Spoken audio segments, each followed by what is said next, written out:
중국 산속에 숨어 살던 고구려 후손들이 1400년 만에 한글로 되살아나고 있습니다. 한글 덕에 글을 익히게 됐어요. 마치 퍼즐 맞추기 같아요. 중국 윈난성 상간마을에 있는 한 초등학교에서 불가능해 보이는 일이 벌어졌습니다. 평생 글을 읽지 못했던 묘족 아이들이 단 3주 만에 자유자재로 읽고 쓰기 시작한 겁니다. 이런 실험은 우리 전통 교육을 위협합니다. 즉시 중단되어야 합니다. 중국 당국은 이 혁명적인 교육법의 확산을 막으려 했습니다. 왜 아이들이 글을 잘 읽게 되는 것이 문제가 된 걸까요? 지금부터 한 언어학자가 발견한 놀라운 비밀과 그로 인해 벌어진 충격적인 이야기를 들어보겠습니다. 제 이름은 장웨이입니다. 베이징 대학교에서 언어학으로 박사학위를 받았고 현재는 소수민족 언어교육연구소에서 연구원으로 일하고 있습니다. 아니, 일하고 있었다고 해야겠네요. 모든 것은 1년 전 윈난성 출장에서 시작되었습니다. 묘족 마을의 교육 실태를 조사하러 갔던 저는 그곳에서 믿을 수 없는 광경을 목격했습니다. 산 깊숙이 자리한 작은 초등학교. 그곳의 한 교실에서 들려오는 아이들의 목소리에 저는 걸음을 멈췄습니다. 물은 3점수예요. 나무는 모편목이고요. 창문 너머로 보이는 아이들은 칠판에 빼곡히 적힌 한자들을 줄줄이 읽어내고 있었습니다. 복잡한 한자들이었는데도 아이들은 전혀 망설이지 않았습니다. 저는 깜짝 놀라 교실 안으로 들어갔습니다. 담임 선생님은 젊은 여성으로 린메이라고 소개했습니다. 선생님, 이 아이들이 언제부터 한자를 이렇게 잘 읽게 된 건가요? 린메이 선생님은 신기하다는 듯 웃으며 대답했습니다. 이제 겨우 3주 전부터요. 새로운 선생님이 오셔서 특별한 방법으로 가르치기 시작한 후부터예요. 3주요? 저는 그를 의심했습니다. 이 지역 아이들이 평소 한자 학습에 얼마나 어려움을 겪는지 잘 알고 있었거든요. 대부분의 아이들이 초등학교를 졸업해도 기본적인 한자 100개도 제대로 읽지 못하는 것이 현실이었습니다. 그 선생님은 어떤 분이신가요? 어떤 방법을 쓰시는 거죠? 장리 선생님이라고 하시는데 특이한 카드를 이용해서 가르치세요. 아이들은 그걸 소리와 모양의 놀이라고 부르더라고요. 그때 한 아이가 제게 다가왔습니다. 9살쯤 되어 보이는 여자아이였습니다. 아저씨, 저 제 이름 쓸 수 있어요? 메이링이라고 자신을 소개한 그 아이는 종이에 능숙하게 자신의 이름을 써 보였습니다. 획 하나하나가 정확했습니다. 예전에는 제 이름도 못 썼는데 이제는 친구들 이름도 다 쓸 수 있어요. 신기하죠? 저는 더욱 놀랐습니다. 이런 변화가 단 3주 만에 일어났다는 것이 믿기지 않았습니다. 그 장리 선생님을 만나볼 수 있을까요? 린메이 선생님이 미안한 표정을 지었습니다. 어제 갑자기 돌아가셨어요. 교육청에서 긴급 소환했다고 하더라고요. 그리고 오늘부터는 이 수업 방식을 사용하지 말라는 통보도 받았습니다. 그 순간 복도에서 웅성거리는 소리가 들렸습니다. 창문 밖을 보니 정장을 입은 남자들 여러 명이 학교 안으로 들어오고 있었습니다. 교육청 관계자들이네요. 어떻게 오늘도 오셨을까요? 린메이 선생님의 목소리에 긴장감이 묻어났습니다. 그 관계자들은 교실로 직진해 왔습니다. 그리고 벽에 붙어있던 특별한 카드들과 교구들을 모두 수거하기 시작했습니다. 이런 비표준 교육 자료는 모두 회수합니다. 앞으로 정규 교육과정만 따라주시기 바랍니다. 아이들은 어리둥절한 표정으로 자신들의 소중한 카드들이 사라지는 것을 바라보고 있었습니다. 메이링이의 눈에 눈물이 그렁그렁 맺혔습니다. 아저씨, 우리가 뭘 잘못했나요? 우리는 그냥 글을 배우고 싶었을 뿐인데요. 그날 밤 숙소로 돌아온 저는 잠을 이루지 못했습니다. 대체 무슨 일이 벌어진 것일까요?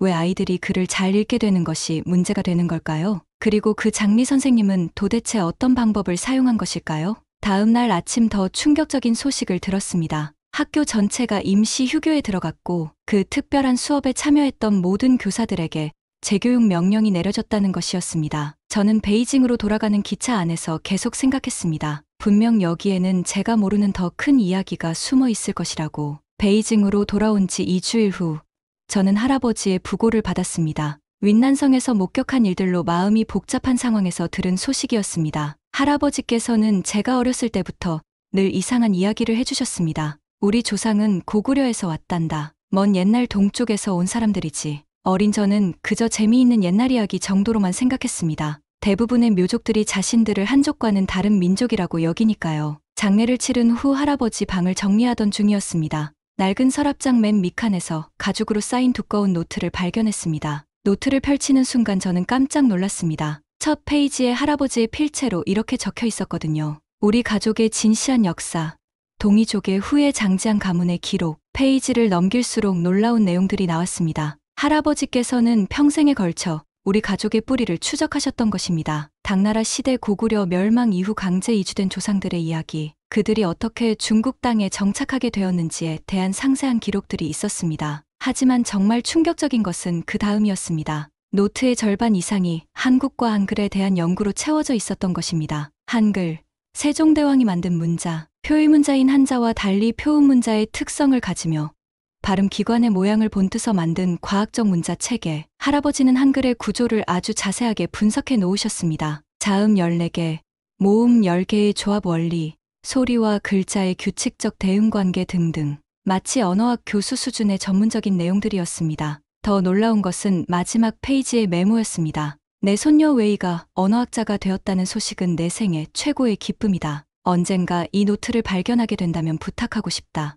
우리 민족의 아이들이 더 쉽게 문자를 익힐 수 있는 방법을 찾아달라고. 한글의 원리가 그 답이 될 수 있을 것이다. 저는 노트를 가슴에 꼭 안았습니다. 할아버지께서 돌아가시기 전까지 이런 연구를 하고 계셨다는 사실이 믿기지 않았습니다. 그때 문득 윈난성에서 본 그 장면들이 떠올랐습니다. 3주 만에 한자를 자유자재로 읽던 아이들, 그들이 사용했다는 특별한 카드들, 그리고 급작스럽게 금지된 수업 방식. 혹시 그 장리 선생님이 사용한 방법이 할아버지가 연구하던 것과 관련이 있는 건 아닐까요? 저는 컴퓨터를 켜고 한글 교육법이라는 검색어를 입력했습니다. 그리고 한국의 문해율 통계를 찾아보았습니다. 화면에 나타난 숫자를 보는 순간 저는 의자에서 일어날 뻔했습니다. 한국의 문맹률 0.2%. 이게 가능한 일인가요?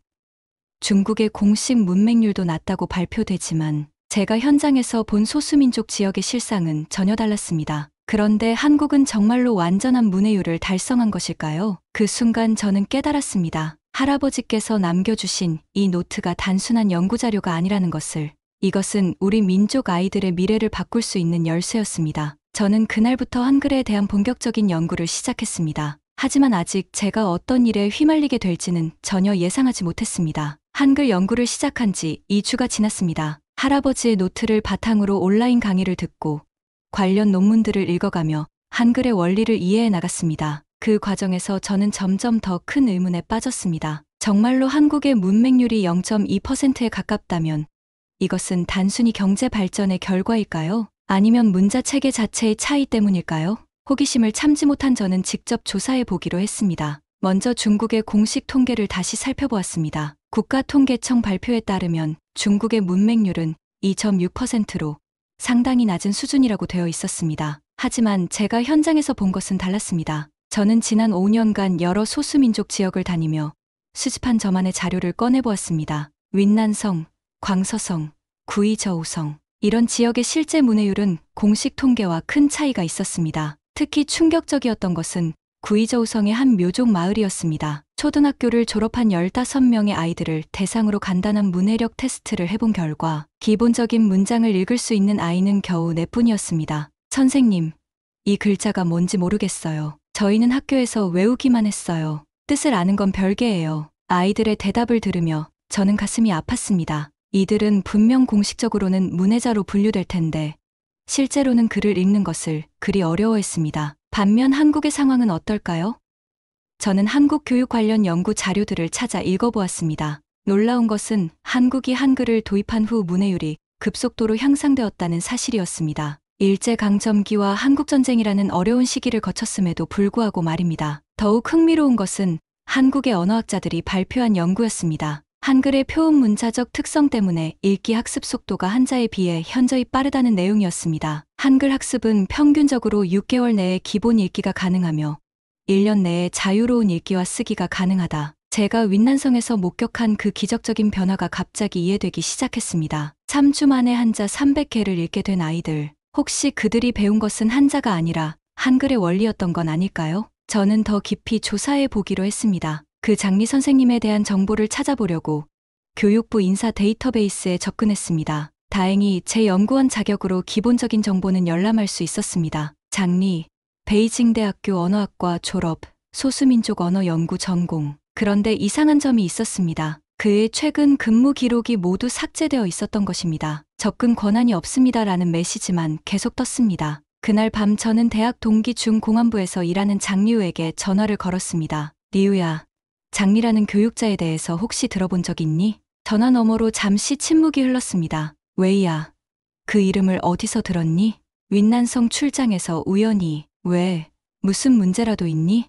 그냥 조심하는 게 좋을 것 같아. 요즘 민감한 사안들이 많아서 말이야. 장미우의 목소리에 묘한 긴장감이 섞여 있었습니다. 전화를 끊고 나서 저는 확신했습니다. 윈난성에서 일어난 일은 단순한 교육 실험이 아니었습니다. 여기에는 제가 아직 모르는 더 큰 이야기가 숨어 있었습니다. 그리고 할아버지의 노트에 적힌 그 예언 같은 메시지가 다시 떠올랐습니다. 한글의 원리가 우리 민족 아이들을 구원할 수 있다는 그 말이. 저는 결심했습니다. 직접 가서 확인해 보겠다고. 한글 연구에 본격적으로 뛰어든 저는 먼저 기초부터 차근차근 배워나가기로 했습니다. 서울의 한 대학교에서 제공하는 온라인 한국어 강의를 수강 신청했습니다. 첫 수업에서 한글의 기본 구조를 배우는 순간 저는 깜짝 놀랐습니다. 한글은 자음 14개와 모음 10개로 구성되어 있습니다. 이 24개의 기본 글자만 알면 모든 한국어를 읽고 쓸 수 있습니다. 24개요? 중국어의 경우 기본적인 일상생활을 위해서도 최소 3,000개의 한자는 알아야 한다고 여겨집니다. 더 나아가 신문을 읽으려면 5,000개, 대학 수준의 글을 읽으려면 8,000개 이상은 필요하죠. 더 놀라운 것은 한글의 제작 원리였습니다. 기역은 혀뿌리가 목구멍을 막는 모양을 본떠 만들었습니다. 니은은 혀끝이 윗잇몸에 닿는 모양이고요. 강의를 듣던 저는 할아버지의 노트를 펼쳐보았습니다. 정확히 같은 내용이 적혀 있었습니다. 할아버지께서는 이미 수십 년 전에 이 모든 것을 연구하고 계셨던 거였습니다. 모음도 마찬가지였습니다. 가로액은 땅을, 세로액은 사람을, 점은 하늘을 의미한다고 했습니다. 단순한 선과 점의 조합이지만 그 속에는 깊은 철학이 담겨 있었습니다. 저는 직접 써보기 시작했습니다. 기역과 아를 합쳐서 가, 나와 아를 합쳐서 나. 마치 레고 블록을 조립하는 것처럼 간단했습니다. 이건 암기가 아니라 이해구나. 일주일 만에 저는 기본적인 한글을 읽을 수 있게 되었습니다. 물론 의미는 모르지만 소리내어 읽는 것은 가능했습니다. 이것만으로도 충격적이었습니다. 한자의 경우를 생각해 보세요. 렁이라는 글자를 처음 보는 사람이 이것을 룽이라고 읽을 수 있을까요? 불가능합니다. 반드시 누군가로부터 배워야 하죠. 하지만 한글은 달랐습니다. 소리와 글자가 규칙적으로 대응되기 때문에 처음 보는 글자도 읽을 수 있었습니다. 저는 흥미진진해서 더 깊이 연구해 보기로 했습니다. 한글의 음성학적 특성, 조합 원리, 그리고 이것이 학습에 미치는 영향까지. 그러던 중 제 조카 샤오밍이 놀러왔습니다. 초등학교 2학년인 이 아이는 한자 때문에 늘 고생하고 있었습니다. 이모, 학교 숙제 좀 도와주세요. 이 글자들이 뭔지 모르겠어요. 숙제를 보니 그리 어려운 한자도 아니었습니다. 하지만 샤오밍에게는 여전히 벽처럼 느껴지는 것 같았습니다. 문득 장난삼아 한 가지 실험을 해보고 싶어졌습니다. 샤오밍아, 이모가 재미있는 게임을 알려줄까? 저는 할아버지 노트에서 본 내용을 바탕으로 간단한 카드를 만들었습니다. 한글의 자음과 모음 원리를 중국어 발음에 적용한 버전이었습니다. 이 카드는 입 모양을 나타내는 거야. 이렇게 생긴 건 입을 동그랗게 만들 때 나는 소리고, 샤오밍은 처음에는 어리둥절해했지만 곧 흥미를 보이기 시작했습니다. 이모, 이거 재미있어요. 퍼즐 같아요. 20분 후 샤오밍은 몇 개의 기본 소리를 자유자재로 조합할 수 있게 되었습니다. 그리고 그 소리들을 한자와 연결시키며 한자의 발음을 훨씬 쉽게 기억하기 시작했습니다. 와, 신기해요. 이렇게 하니까 한자가 무섭지 않아요. 그 순간 저는 전율했습니다. 정말로 가능한 일이었습니다. 한글의 원리를 중국어 교육에 적용하는 것이. 하지만 동시에 무서운 생각도 들었습니다. 만약 이 방법이 널리 퍼진다면, 소수민족 아이들이 쉽게 글을 깨우치게 된다면, 윈난성에서 벌어진 일이 갑자기 이해되기 시작했습니다. 왜 그 혁신적인 교육법이 금지되었는지, 왜 장리 선생님이 사라져야 했는지. 그날 밤 저는 결심했습니다. 직접 확인해 보겠다고. 윈난성으로 다시 가서 그 장리 선생님을 찾아내겠다고. 할아버지께서 남겨주신 사명을 이룰 때가 온 것 같았습니다. 한글의 원리를 응용한 교육법에 대한 확신을 얻은 저는 이 아이디어를 혼자만 가지고 있을 수 없다고 생각했습니다. 하지만 장리우와의 전화 통화 이후 이것이 얼마나 민감한 문제인지도 알게 되었죠. 그래서 저는 조심스럽게 움직였습니다. 먼저 대학 시절 함께 공부했던 동료들 중에서 진보적인 교육 철학을 가진 사람들을 찾아보기 시작했습니다. 첫 번째로 연락한 사람은 현재 사범대학에서 교육학을 가르치는 왕 교수였습니다. 그는 예전부터 중국의 전통적 교육 방식에 대해 비판적인 시각을 가지고 있었거든요. 웨이야, 오랜만이다. 무슨 일로 연락했니? 왕 교수님, 혹시 시간 되시면 만나서 얘기하고 싶은 게 있어요. 교육 혁신에 관한 건데 왕 교수는 흔쾌히 만나주겠다고 했습니다. 다음 날 그의 연구실에서 만나 저는 조심스럽게 제 발견을 공유했습니다. 물론 윈난성에서 일어난 일은 직접적으로 언급하지 않았습니다. 한글의 원리를 중국어 교육에 접목한다는 아이디어군. 흥미롭네. 왕 교수는 턱을 괴며 깊이 생각했습니다. 사실 나도 예전부터 생각해봤던 건데 우리 교육 체계의 가장 큰 문제는 암기 위주라는 거야. 특히 한자 교육은 더욱 그렇고 내 아이디어가 정말 효과가 있다면 그는 잠시 말을 멈추더니 주변을 살폈습니다. 하지만 조심해야 해. 이런 건 자칫하면 서구화 혹은 한국화라는 비판을 받을 수 있거든. 왕 교수의 조언에 따라 저는 더욱 신중하게 동조자들을 찾아 나갔습니다. 다음으로 만난 사람은 연구소의 후배 리밍이었습니다. 그는 소수민족 언어보존학을 전공하고 있었죠. 선배님, 요즘 소수민족 지역 교육 문제가 정말 심각해요. 공식적으로는 개선되었다고 하지만 실제로는 리밍은 한숨을 쉬며 털어놓았습니다. 특히 문해율 통계는 정말 문제가 많아요. 위에서는 계속 좋은 숫자를 원하는데 현실은 전혀 따라주지 않거든요. 저는 그에게 조심스럽게 제 아이디어를 설명했습니다. 리밍의 눈이 점점 커졌습니다. 정말요? 그런 방법이 가능하다고요? 한번 실험해볼 가치는 있다고 생각해요. 물론 아주 조심스럽게, 비공식적으로 말이죠. 며칠 후 왕 교수로부터 연락이 왔습니다. 교육 혁신에 관심 있는 몇몇 사람들을 모아보겠다는 것이었습니다. 그렇게 우리의 작은 모임이 시작되었습니다. 첫 모임은 왕 교수의 집에서 열렸습니다. 5명이 모였죠. 왕 교수와 리밍, 그리고 초등학교 교장으로 일하는 천 선생님, 언어치료사인 자오 박사, 그리고 저였습니다. 우리가 왜 여기 모였는지는 다들 아시죠? 왕 교수가 조심스럽게 입을 열었습니다. 중국 교육, 특히 소수민족 교육을 개선할 방법을 찾기 위해서입니다. 하지만 이 자리에서 나누는 모든 이야기는 비밀로 해주셔야 합니다. 모두가 고개를 끄덕였습니다. 저는 제 연구 내용을 자세히 설명했습니다. 한글의 원리, 그것을 중국어에 적용할 가능성, 그리고 제 조카 샤오밍과의 실험 결과까지. 놀랍네요. 천 교장 선생님이 감탄했습니다. 저도 현장에서 아이들을 가르치면서 느끼는 게 한자가 아이들에게 너무 어렵다는 거거든요. 특히 소수민족 아이들한테는 더욱 그렇고요. 자오 박사도 동의했습니다. 언어학적으로 보면 표음문자가 표의문자보다 학습하기 쉬운 건 당연해요. 뇌과학 연구에서도 그렇게 나와 있고요. 리밍이 조심스럽게 말했습니다. 그런데 이걸 실제로 적용해 보려면 어떻게 해야 할까요? 공식적으로는 불가능해 보이는데요. 그때 저는 윈난성에서 목격한 일을 털어놓기로 했습니다. 그 기적적인 변화와 갑작스러운 금지, 그리고 사라진 장리 선생님에 대해. 그럼 그 장리 선생님이 이미 우리와 같은 생각을 실행에 옮긴 거네요. 왕 교수가 놀라며 말했습니다. 그리고 그 결과가 탄압이었군요. 모임은 무거운 분위기로 끝났습니다. 하지만 우리는 포기하지 않기로 했습니다. 다만 더욱 조심스럽게, 그리고 전략적으로 접근하기로 했습니다. 그리고 일주일 후 의외의 곳에서 연락이 왔습니다. 교육부 내부에서 일하는 연구원이라는 분이었습니다. 장회의 선생님이시죠? 만나서 얘기하고 싶은 게 있습니다. 중요한 정보예요. 전화 너머 그의 목소리는 긴장되어 있었지만 동시에 절박함이 묻어 있었습니다. 저는 직감했습니다. 우리의 작은 모임이 이제 더 큰 물결의 일부가 될 것이라는 걸. 연구원과의 만남은 제 인생을 완전히 바꿔놓았습니다. 그는 교육부 내에서 소수민족 교육 정책을 관찰하는 위치에 있었는데 우연히 우리 모임에 대한 소문을 들었다고 했습니다. 장 선생님, 저도 소수민족 출신입니다. 묘족이죠. 그의 첫 마디에 저는 놀랐습니다. 제 할머니는 평생 글을 읽지 못하셨어요. 그래서 저는 교육의 힘을 믿습니다. 진정한 교육의 힘을요.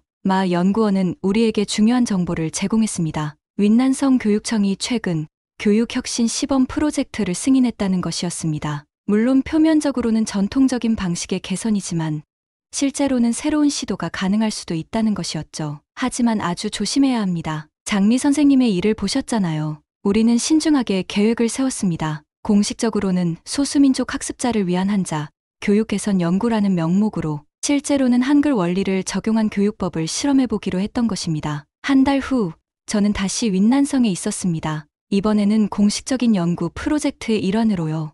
연구원의 도움으로 모든 허가를 받은 상태였습니다. 도착한 곳은 지난번과는 다른 마을이었습니다. 하지만 상황은 비슷했습니다. 산 깊숙이 자리한 작은 학교, 그리고 글을 읽지 못해 고생하는 아이들. 교장 선생님은 김 교장이라는 분이었습니다. 조선족 출신의 중년의 교육자였죠. 장 선생님, 환영합니다. 들으니 특별한 교육법을 연구한다고 하던데요. 네.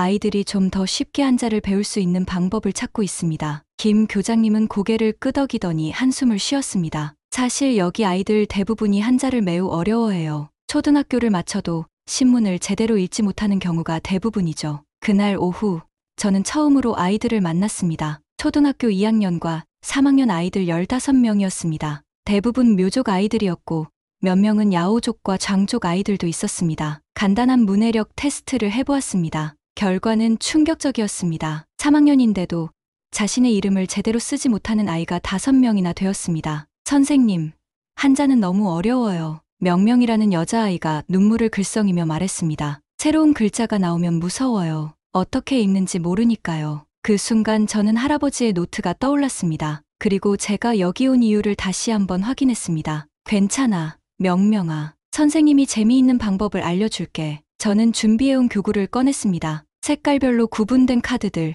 입 모양 그림들, 그리고 조합용 블록들이었습니다. 오늘부터 우리는 소리와 모양의 놀이를 할 거야. 글자가 무서운 게 아니라 재미있는 퍼즐이라는 걸 알게 될 거야. 첫 수업은 어색하게 시작되었습니다. 아이들은 의심스러운 눈으로 저를 바라봤죠. 하지만 제가 입 모양 카드를 보여주며 실제로 그 소리를 내는 모습을 보자 호기심을 보이기 시작했습니다. 와, 신기해요. 한 아이가 소리쳤습니다. 정말로 입 모양이 저 카드랑 똑같아요. 그 순간부터 분위기가 바뀌었습니다. 아이들은 앞다투어 자신의 입 모양을 만져보며 소리를 내기 시작했습니다. 이제 이 소리들을 조합해볼까? 저는 2개의 카드를 합쳤습니다. 그리고 그 조합이 만드는 소리를 들려주었습니다.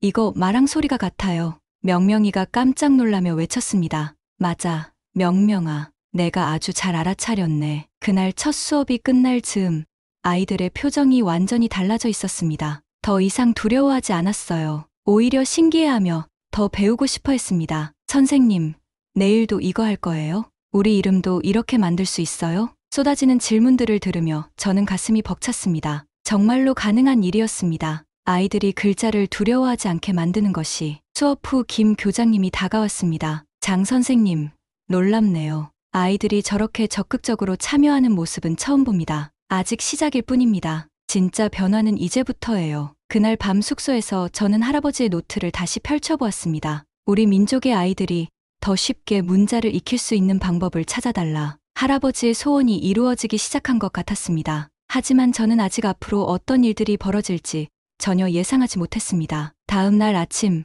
명명이가 저보다 먼저 교실에 와 있었습니다. 그리고 어제 만든 소리 조합을 혼자서 연습하고 있었어요. 그 모습을 보는 순간 저는 확신했습니다. 이 아이들은 분명 변화할 거라고. 처음 수업을 시작한 지 일주일이 지났습니다. 아이들의 변화는 제 상상을 뛰어넘었습니다. 명명이는 이제 자신의 이름을 완벽하게 쓸 수 있게 되었습니다. 뿐만 아니라 가족들의 이름도 소리 조합으로 만들어낼 수 있었어요. 선생님, 저 어제 엄마한테 보여줬는데 깜짝 놀라셨어요. 명명이가 신나서 말했습니다. 엄마가 뭐라고 하셨니? 처음에는 믿지 않으셨는데 제가 할머니 이름도 써 보이니까 정말 놀라셨어요. 그리고 이거 어떻게 배웠냐고 물어보셨어요. 다른 아이들도 마찬가지였습니다. 수업에 참여하지 않았던 형제자매들이 집에서 함께 연습하고 있다는 소식도 들려왔습니다. 2주째에는 더 놀라운 일이 벌어졌습니다. 처음 15명으로 시작했던 수업 참가자가 25명으로 늘어난 것입니다. 선생님, 저희도 참여할 수 있나요?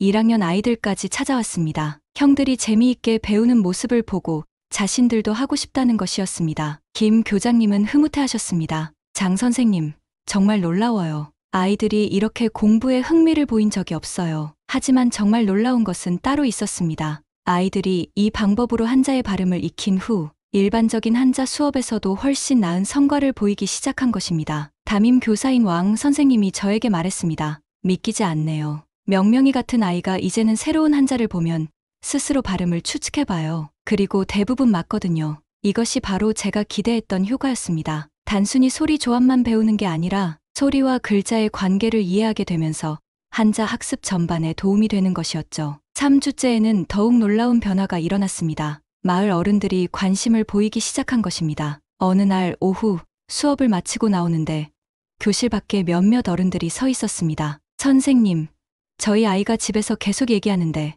정말 신기한 방법이라며요. 명명이의 어머니가 조심스럽게 말을 걸었습니다. 혹시 저희가 구경해도 될까요? 저도 한자를 잘 못 읽어서. 그게 시작이었습니다. 이틀 후부터는 아이의 학부모들을 위한 별도 시간을 마련해야 했습니다. 저녁 6시부터 7시까지 어른들을 대상으로 한 수업이었습니다. 처음에는 10명 정도였는데 일주일 만에 20명으로 늘어났습니다. 대부분이 30대에서 50대 사이의 부모들이었지만 60대 할머니도 한 분 계셨습니다. 평생 글자가 무서웠는데 이렇게 배우니 재미있네요. 리할머니가 미소를 지으며 말씀하셨습니다. 손자한테 글자를 물어보기만 했는데 이제는 제가 직접 읽을 수 있을 것 같아요. 마을에 변화의 바람이 불기 시작했습니다. 아이들은 집에서 부모님과 함께 연습했고 부모들은 서로 모여서 배운 것을 나누었습니다. 하지만 이런 변화가 모든 사람에게 달갑지만은 않았습니다. 4주째 되던 어느 날 윈난성 교육청에서 공문이 하나 도착했습니다. 교육혁신 프로젝트 중간 점검 실시 예정. 김 교장님이 걱정스러운 표정으로 저를 찾아왔습니다. 장 선생님, 다음 주에 교육청 관계자들이 온다고 하네요. 점검을 하러 말이에요. 저도 긴장이 되었습니다. 지난번 윈난성에서 목격했던 일들이 떠올랐거든요. 갑작스러운 프로그램 중단, 사라진 장리 선생님. 어떻게 해야 할까요? 일단 차분하게 준비해야죠. 우리가 하고 있는 일은 아이들을 위한 것이니까요. 하지만 마음 한편으로는 불안했습니다. 혹시 우리도 그와 같은 운명을 맞게 되는 건 아닐까요? 그날 밤 베이징의 왕 교수에게 전화를 걸었습니다. 웨이야, 어떻게 지내니?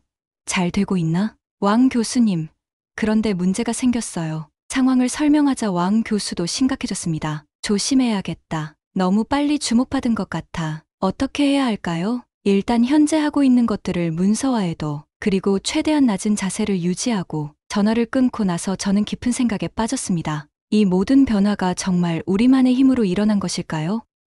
아니면 누군가 주목하고 있었던 걸까요? 다음 날 아침, 명명이가 저에게 달려왔습니다. 선생님, 우리 계속 이렇게 공부할 수 있죠? 그 순진한 눈빛을 보며 저는 마음을 굳혔습니다. 어떤 일이 벌어지든 이 아이들을 보호해야 한다고. 명명아, 선생님이 최선을 다해볼게. 하지만 제가 얼마나 순진했는지는 일주일 후에 깨닫게 되었습니다. 교육청 점검단이 도착한 것은 월요일 아침이었습니다. 3명의 관리와 1명의 교육 전문가가 왔습니다. 저는 그들 중 1명을 알아봤습니다. 지난번 윈난성에서 장리 선생님의 교구를 회수했던 그 관리였습니다. 안녕하세요, 장회의 선생님. 저는 윈난성 교육청 정책연구실의 천 국장입니다. 천 국장은 냉정한 표정으로 저에게 인사했습니다. 이번에 선생님의 혁신적인 교육법에 대해 평가하러 왔습니다. 좋은 성과를 거두고 계시다고 들었습니다만 그의 말투에서 이미 부정적인 선입견이 느껴졌습니다. 점검은 하루 종일 진행되었습니다. 그들은 교육 자료를 살펴보고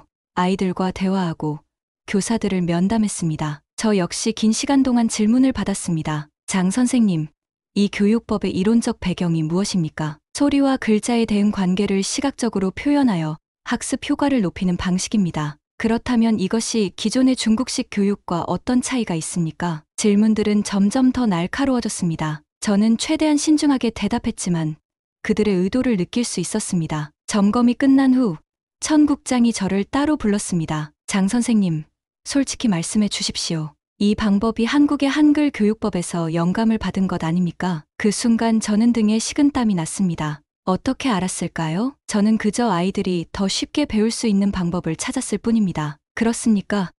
그럼 선생님의 가족 배경에 대해서도 묻고 싶습니다. 고구려 후손이라고 들었는데요. 이제 문제의 본질이 드러났습니다. 이것은 단순한 교육법 평가가 아니었습니다. 정치적 문제였던 것입니다. 일주일 후 정식 평가 결과가 나왔습니다. 장회의 선생님의 교육법은 중국의 전통적 교육 방식과 맞지 않으며 외국의 영향을 받은 것으로 판단됩니다. 따라서 즉시 중단할 것을 명령합니다. 김 교장님이 미안한 표정으로 저에게 통보했습니다. 장 선생님, 죄송합니다. 저도 어쩔 수 없네요. 하지만 더 충격적인 일들이 기다리고 있었습니다. 베이징으로 돌아온 저는 연구소에서 냉대를 받기 시작했습니다. 동료들이 저를 피했고 회의에서 배제되었습니다. 웨이야, 요즘 너에 대한 소문이 안 좋아. 대학 동기인 장리우가 조심스럽게 말했습니다. 무슨 소문? 반쪽 한국인이라고 부르더라. 그리고 중국 교육을 한국식으로 바꾸려 한다고. 반쪽 한국인.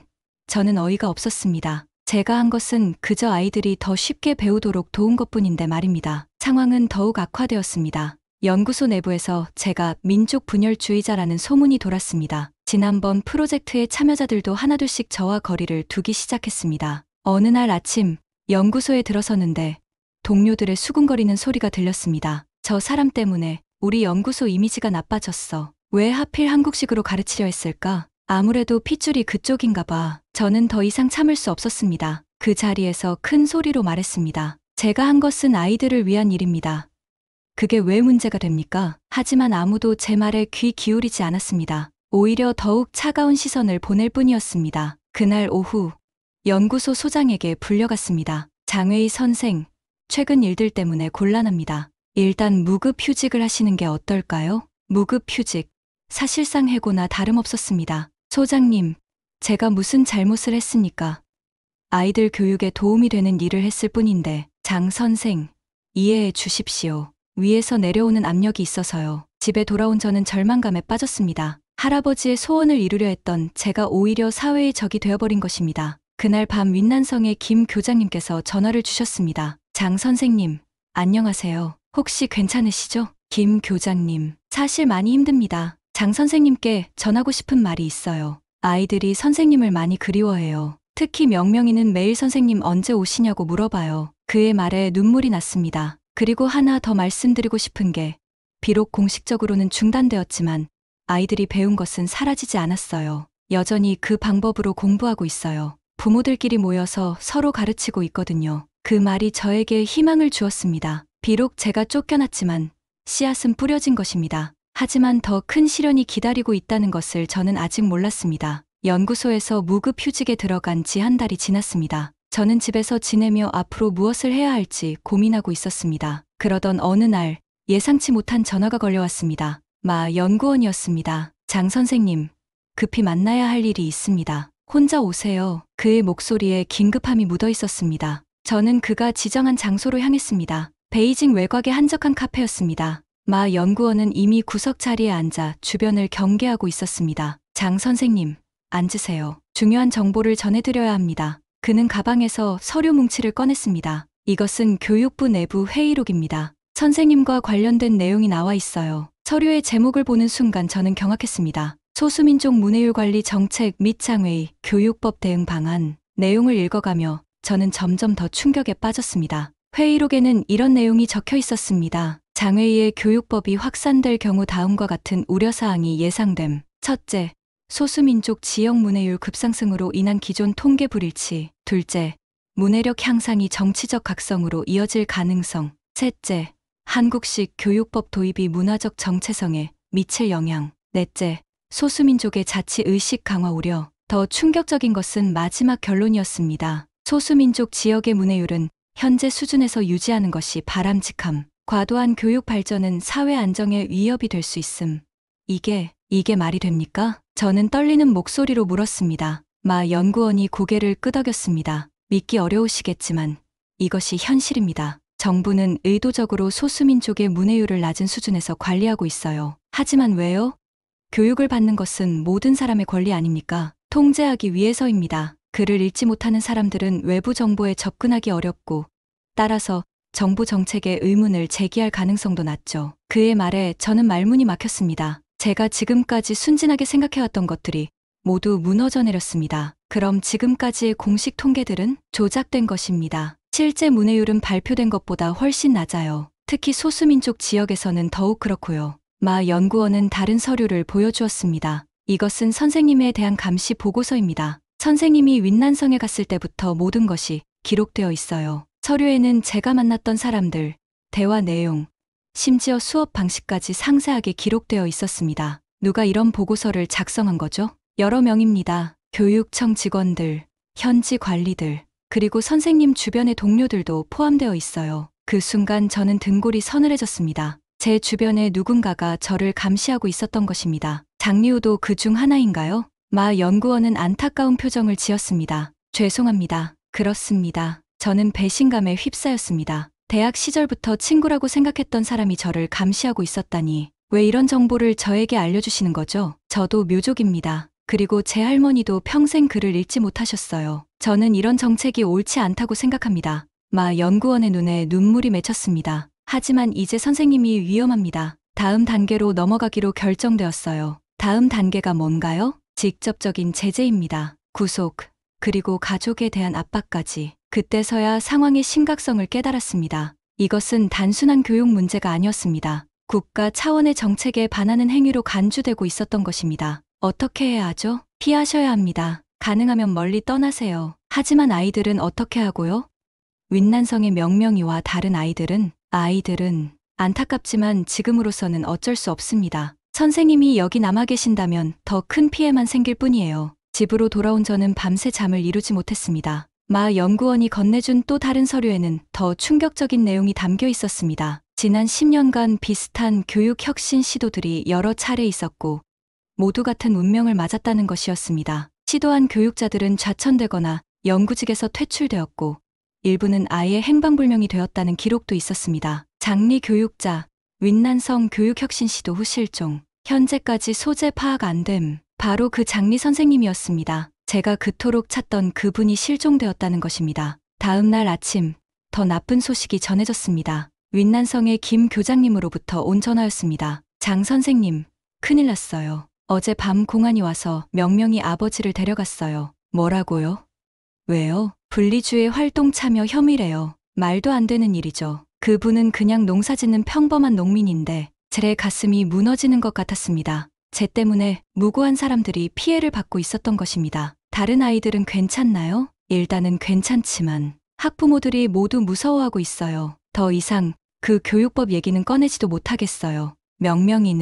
명명이가 가장 힘들어해요. 왜 아빠가 잡혀갔는지 이해하지 못하거든요. 계속 선생님 언제 오시냐고 물어봐요. 전화를 끊고 나서 저는 온몸이 떨렸습니다. 제가 선한 의도로 시작한 일이 이렇게 많은 사람들에게 고통을 주고 있다니. 그날 오후 집 앞에 검은색 승용차가 주차된 것을 봤습니다. 그리고 며칠째 같은 사람들이 제 주변을 맴돌고 있다는 것도 알았습니다. 저녁에 왕 교수에게 전화를 걸었습니다. 웨이야, 너 지금 위험해. 오늘 내 연구실에도 사람들이 와서 너에 대해 물어봤어. 왕 교수님, 미안하다. 웨이야, 나도 더 이상 도와줄 수 없을 것 같다. 내 가족도 생각해야 하니까. 마지막 동맹자마저 저를 포기했습니다. 그날 밤, 저는 할아버지의 노트를 다시 펼쳐보았습니다. 그리고 마지막 페이지에서 전에는 보지 못했던 작은 메모를 발견했습니다. 만약 이 땅에서 더 이상 갈 곳이 없다면 동쪽을 기억하거라. 우리의 진짜 뿌리가 있는 곳을. 그리고 그 밑에는 흐릿한 주소가 하나 적혀 있었습니다. 서울의 어떤 주소였습니다. 저는 결심했습니다. 더 이상 이곳에 남아있을 수는 없었습니다. 무고한 사람들에게 더 많은 피해를 줄 수도 없었고 제 자신의 안전도 보장할 수 없었습니다. 하지만 떠나기 전에 해야 할 일이 하나 있었습니다. 아이들에게 작별 인사를 하는 것이었습니다. 윈난성으로 가는 것은 위험한 일이었습니다. 하지만 아이들에게 작별 인사도 없이 사라질 수는 없었습니다. 저는 밤기차를 타고 윈난성으로 향했습니다. 혹시 모를 추적을 피하기 위해 여러 번 갈아타며 이틀에 걸쳐 도착했습니다. 김 교장님은 제가 나타났을 때 깜짝 놀랐습니다. 장 선생님, 왜 여기에? 위험하다고 그러지 않았나요? 아이들에게 인사하고 가야 해요. 그냥 사라질 수는 없어요. 김 교장님은 한숨을 쉬었습니다. 그럼 내일 새벽에만요. 그리고 길게는 안 돼요. 다음 날 새벽 5시, 저는 교실에 있었습니다. 아이들은 하나둘씩 모여들었습니다. 명명이가 가장 먼저 왔습니다. 선생님, 명명이가 저에게 달려와 안겼습니다. 하지만 그 아이의 눈가에는 눈물 자국이 있었습니다. 선생님, 아빠가 어디 갔는지 아세요?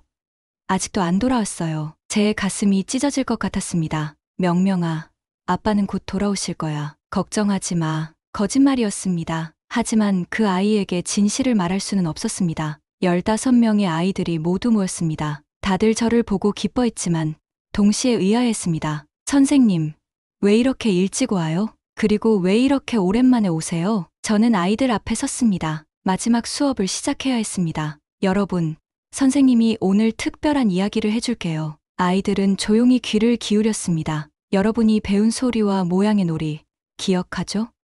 네, 아이들이 한 목소리로 대답했습니다. 그 방법은 정말 특별한 거예요. 세상에서 가장 과학적이고 아름다운 문자에서 나온 방법이거든요. 저는 한글에 대해 이야기했습니다. 물론 아이들이 이해할 수 있는 수준에서요. 세종대왕이 백성들을 위해 만든 문자라는 것, 그 문자가 얼마나 배우기 쉽게 설계되었는지에 대해서 말입니다. 그런데 선생님이 이제 멀리 가야 해요. 아이들의 표정이 어두워졌습니다. 왜요, 선생님?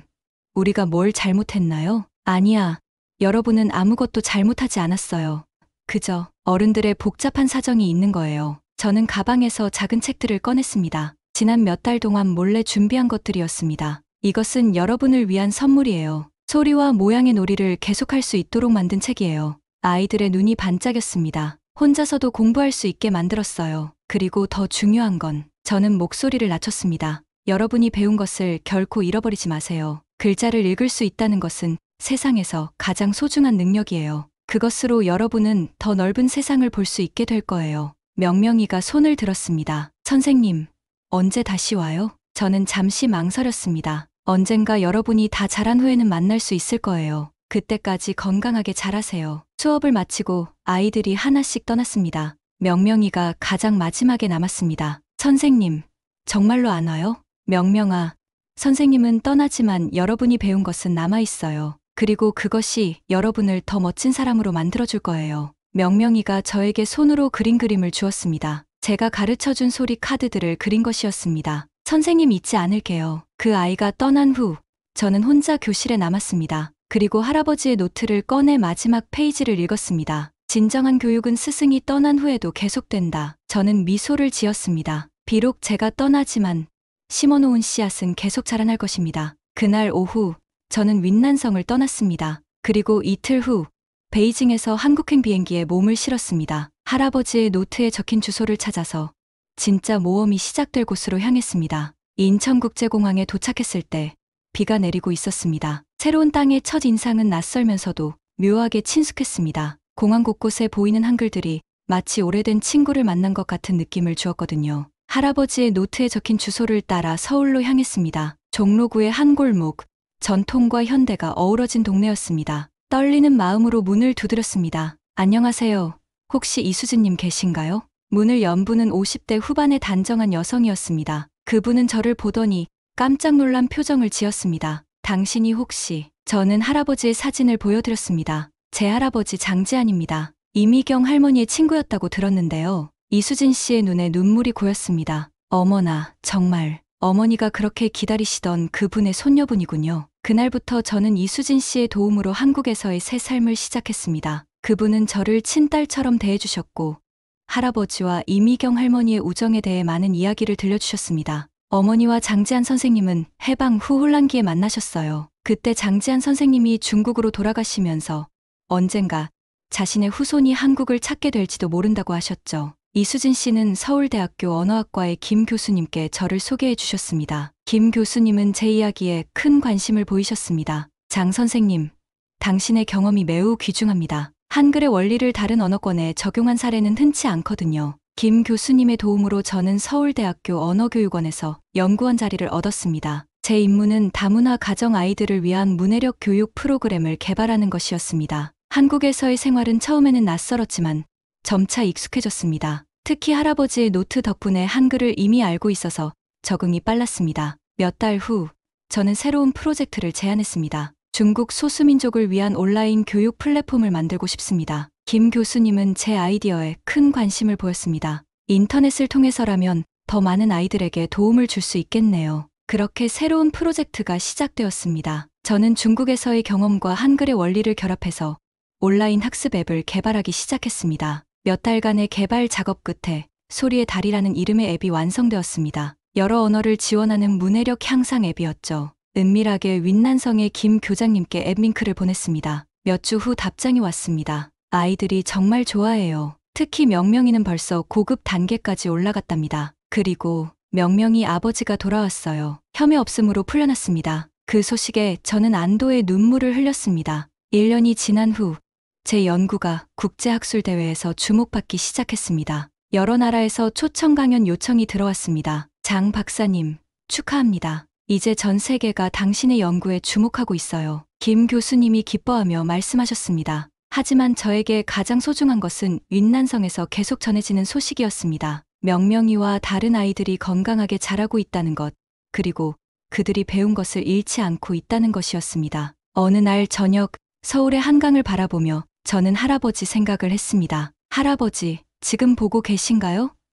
당신의 꿈이 이루어지고 있어요. 한강을 건너는 바람이 마치 할아버지의 대답처럼 느껴졌습니다. 한국에서의 삶이 2년째 접어들었습니다. 저는 서울대학교 언어교육원에서 연구원으로 계속 일하며 다문화 가정 아이들을 위한 교육 프로그램을 꾸준히 개발하고 있었습니다. 제가 만든 소리의 다리 앱은 놀랍게도 전 세계적으로 인기를 얻고 있었습니다. 특히 아프리카와 남미의 소외 지역에서도 사용되고 있다는 소식을 들었을 때는 정말 기뻤습니다. 어느 날, 김 교수님이 걱정스러운 표정으로 저를 찾아오셨습니다. 장 선생님, 안 좋은 소식이 있어요. 무슨 일이신가요? 중국에서 소수민족 언어 교육에 대한 새로운 규제를 발표했어요. 더욱 강화된 표준 중국어 교육만을 허용한다는 내용입니다. 제 가슴이 철렁 내려앉았습니다. 그럼 현지 아이들은 더욱 어려워질 것 같아요. 하지만 포기할 수는 없죠. 그런 가운데서도 희망적인 소식들이 조금씩 들려왔습니다. 김 교장님으로부터 온 이메일에는 이런 내용이 적혀 있었습니다. 공식적으로는 모든 것이 다시 엄격해졌지만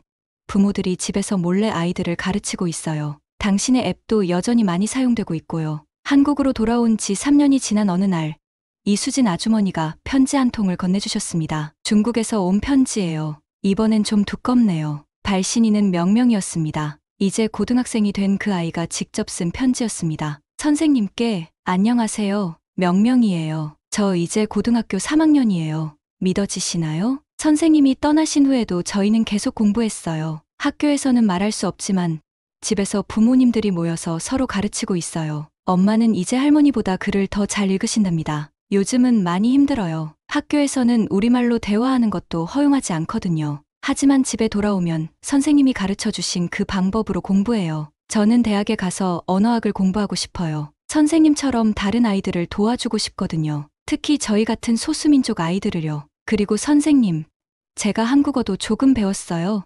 선생님이 말씀하신 그 아름다운 문자로요. 정말 신기해요. 소리와 모양이 딱 맞아떨어지잖아요. 언젠가 한국에 가서 선생님을 만날 수 있었으면 좋겠어요. 추신 아빠는 여전히 조심스러워하시지만 저희를 응원해주세요. 동생도 이제 자기 이름을 쓸 수 있게 되었어요. 편지를 읽으며 저는 복잡한 감정에 휩싸였습니다. 기쁘면서도 안타까웠습니다. 제가 뿌린 씨앗이 자라고 있지만 그 씨앗들이 햇빛을 받기 어려운 환경에 놓여 있다는 것을 알기 때문이었습니다. 몇 달 후, 마 연구원으로부터 연락이 왔습니다. 이번에는 암호화된 메신저를 통해서였습니다. 장 선생님, 상황이 더욱 어려워졌어요. 새로운 정책으로 소수민족 언어 교육이 더욱 제한받고 있습니다. 아이들은 괜찮나요? 표면적으로는 모든 것이 통제되고 있지만 지하에서는 여전히 활동이 계속되고 있어요. 당신의 앱은 이제 암호화된 채널을 통해서만 전파되고 있습니다. 그 말에 저는 가슴이 아팠지만 동시에 희망도 느꼈습니다. 어떤 억압도 배움에 대한 갈망은 막을 수 없다는 것을 보여주는 증거였으니까요. 그날 저녁,